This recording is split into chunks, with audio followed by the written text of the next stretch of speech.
Hello, 7th grade. Today your assignment is lesson 5, and you're going to be reading chapters 11 and 12. Or actually, I'll read chapter 11 to you, and then you can read chapter 12 on your own. And these chapters are entitled A Plan Goes Awry, so something goes wrong in these chapters. These chapters talk a lot about food. They did not have a lot of food, and we'll talk about what it was like for them to be hungry all the time, and that's something that we really can't imagine. If I'm hungry right now, I can go down to the kitchen and get any number of snacks that we have down there, and it's pretty much always like that.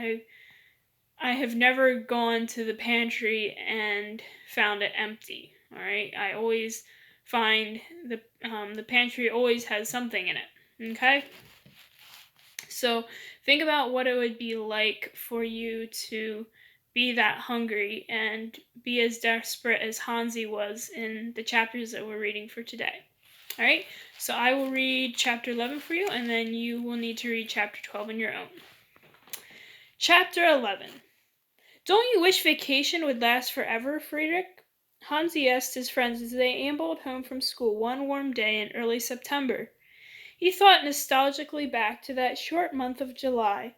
Then, school had not been in session. He and Grandpa Mayer could work side by side all day long. He and Friedrich could play after their chores were done without having studies to shorten their carefree hours. What fun they had had! Whittling with an old knife of Grandma's, chasing one another around the house, teasing their sisters, bending over in laughter at their own good jokes. And then, before bedtime, Grandpa could always be counted upon for a story. Sometimes exciting, sometimes a little dull, but a story nevertheless. "Oh, I don't know," the studious Friedrich replied. "I get awfully tired of all the work we have to do during vacation month. I'd rather be going to school. I like school." "You would." That was one point where Hansi and Friedrich could not see eye to eye. But Hansi knew there was no use pursuing the matter further. "I certainly wish we could find another rabbit," he said, changing the subject amiably. There was always good response when the rabbit story was mentioned. It was the most amazing thing that had ever happened to the boys. Wonderful because of the joy it had brought their parents. Wonderful because of the way it had smelled when Grandma had fried it, and the way it had tasted when their family sat around devouring it together. "And you know, Friedrich," Hansi boasted, "if I hadn't had the nerve to follow those hunters, we wouldn't have got the rabbit. You were afraid." "I was not afraid. I was just being sensible. We were lucky, that's all, that they didn't see us. They didn't see the rabbit. We were lucky, too, that we didn't know who the hunters were or where they came from. If we had, Mamma would have made us return the rabbit, because it really wasn't ours." "But we didn't know," said Friedrich triumphantly. "My mother said it was manna from heaven, or something like that." No, they would never forget the rabbit. They had been walking home from school soon after Hansi had come, learning to know one another fast, talking about so many things, when they had heard shots. Hearing brisk male voices only a few hundred feet away, they had hidden in the tall grass. Then, as soon as the hunters had gone on, they had sneaked over to where they had heard the shots and looked around. Suddenly, Friedrich had stumbled over a warm, moist something in the grass. A dying rabbit, shot, but undetected by the men. What rejoicing!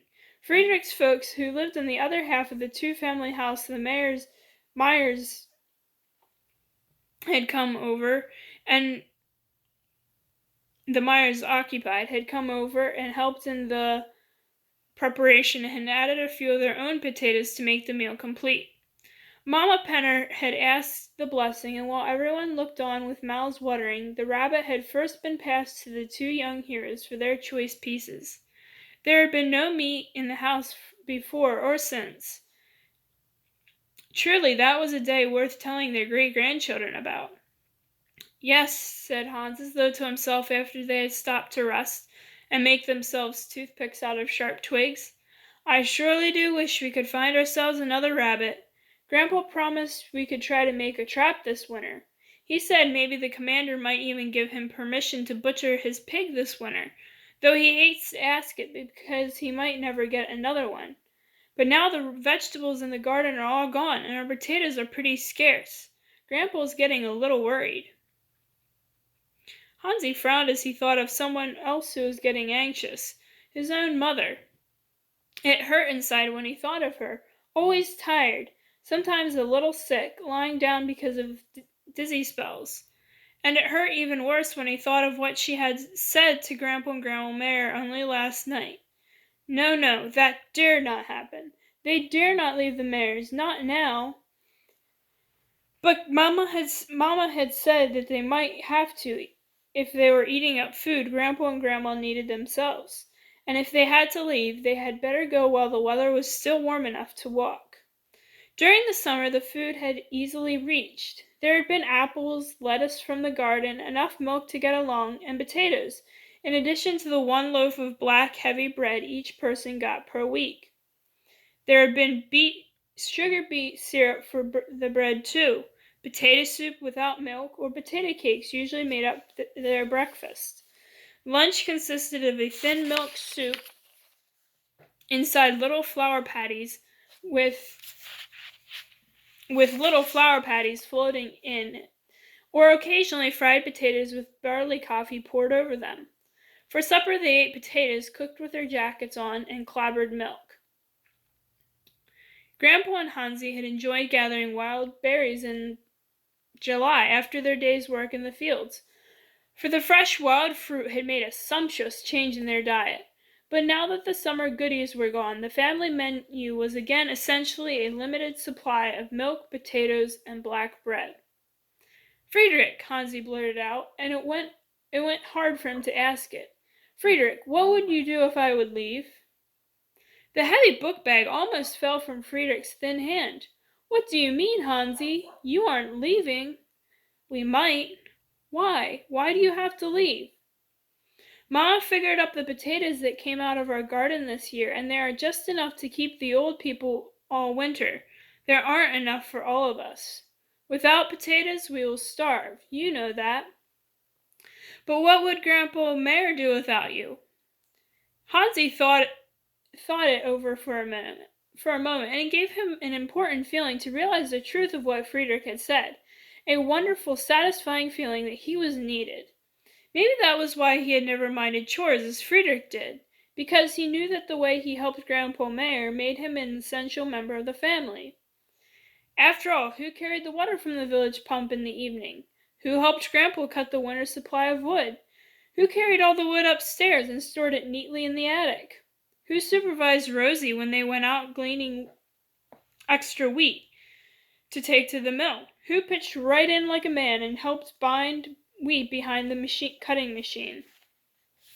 Who would soon begin to dig sugar beets at almost the rate of a man?